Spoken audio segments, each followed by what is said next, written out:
বিসমিল্লাহির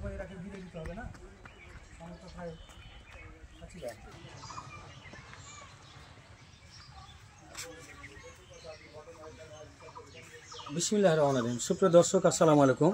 আজকে আপনাদেরকে আরও একটি আপডেট ভিডিওতে আমন্ত্রণ জানাচ্ছি। আমরা গত দিনে 703 জন পরিবার থেকে হারিয়ে যাওয়া মানুষকে আমরা পরিবারে পাঠাইছি। আজকে পাঠাচ্ছি আরও 2 জন, 704 এবং 705। এই ছেলে দুটির আমাদের চাঁপাইনবাবগঞ্জ জেলার প্রায় মানুষ চিনেন। গত 27 তারিখ রাতে ছেলে দুটিকে আমাদের চাঁপাইনবাবগঞ্জ সদরে পাওয়া যায় এবং একজন মানবিক ভাই চাঁপাইনবাবগঞ্জ সদর মডেল থানায় হস্তান্তর করে পুলিশের কাছে। সেখানে তারাকে একদিন এক রাত রাখার পরে আমাদের মানবিক সহায়তা স্বেচ্ছাসেবক টিমের কাছে হস্তান্তর করেন। কারণ হচ্ছে তারা পরিবার খুঁজে বের করতে পারে নাই, এরা সঠিকভাবে ঠিকানা দেয় নাই, যার কারণে তাদের পরিবার খুঁজে বের করতে পারে নাই। পরবর্তীতে আমাদের চাঁপাইনবাবগঞ্জ জেলা প্রশাসক স্যার তার নির্দেশক্রমে আমরা এই বাচ্চা দুটিকে আমাদের মানবিক টিমের হেফাজতে নিয়ে আসি এবং একদিনের মধ্যে আমরা আবার তাদের পরিবার খুঁজে বের করি। আজকে তার মা আসছে, 2 জনের 2 মা। আমরা তাদের সাথে একটু কথা বলবো। আপনার নাম বলেন তো একটু আপা। আমার নাম রীতা। রীতা, আপনার স্বামীর নাম? মাহবুব। গ্রামের নাম? মির্জাপুর পোস্টকুমারী থানা। মির্জাপুর পোস্টকুমারী, টাঙ্গাইল জেলা। হারিয়েছিল কয়দিন আগে? 9 দিন আগে। 9 দিন আগে।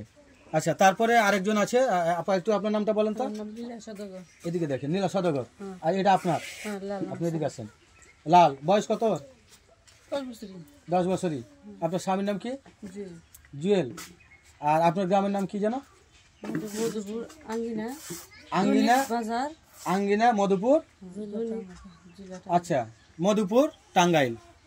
এই বাচ্চাগুলা আজ থেকে 9-10 দিন আগে হারিয়ে যায়। তারা পাগলের মতো খোঁজাখুঁজি করছিল বিভিন্ন জায়গায়। পরবর্তীতে আমাদের যে থানা পুলিশের সহযোগিতায়, আমাদের স্বেচ্ছাসেবক বন্ধুদের সহযোগিতায় তাদেরকে উদ্ধার করার পরে আজকে তাদের মা বাবার বুকে আমরা ফিরে দিলাম। এই পর্যন্ত আমরা 705 জন এরকম পথশিশু থেকে শুরু করে বয়স্ক, বৃদ্ধা, মা বাবা আমরা এরকম পরিবারে ফিরে দিচ্ছি। আমাদের দীর্ঘ 5 বছরের কাজে 705 জন মানুষকে আমরা যে পরিবারে দিলাম, এটা আসলে বাংলাদেশে বিশাল একটা সফলতা। যারা আমাদের এই কাজকে সম্মান করেন, শ্রদ্ধা করেন, ভালোবাসেন, আমাদেরকে বিভিন্ন রকমভাবে সহযোগিতা পাঠান। বর্তমানে যে আমাদের আশ্রয় কেন্দ্রের কাজ চলছে, এটাও আপনাদের সহযোগিতার টাকায় এই মেরামত কাজটা চলিতেছে। তো আমাদের কাজ চলমান রয়েছে। যাদের পরিবারের লোক হারিয়ে আছে আমাদের কাছে মেসেজ করে রাখছেন, তারা একটু ধৈর্য ধরুন, আপনারা তাড়াহুড়া করবেন না। আল্লাহ চাইলে পর্যায়ক্রমে সবগুলোকে আমরা পরিবারে তাদেরকে খুঁজে খুঁজে বের করবো এবং পরিবার পর্যন্ত পৌঁছে দেওয়ার চেষ্টা করব। আমরা আসলে প্রতিদিনই আমাদের কাছে 10টা, 15টা, 20টা এরকম মেসেজ আসে। কাউরি মা, কাউরি বাবা, কাউরি ছেলে, কাউরি বোন।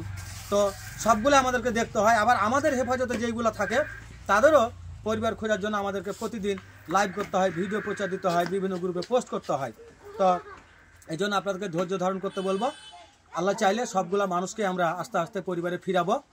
আমাদের মতো যারা আরও স্বেচ্ছাসেবক ভাই বোন, বন্ধু, সাংবাদিক যারা আছেন, সংবাদকর্মী, বিভিন্ন মিডিয়া কর্মী যারা আছেন, আমাদের বাংলাদেশের সবচেয়ে আমাদের কাজে লাগে গ্রাম পুলিশ, ইউনিয়নের চেয়ারম্যান, মেম্বার, পৌরসভার মেয়র, কাউন্সিলর এবং থানা পুলিশ।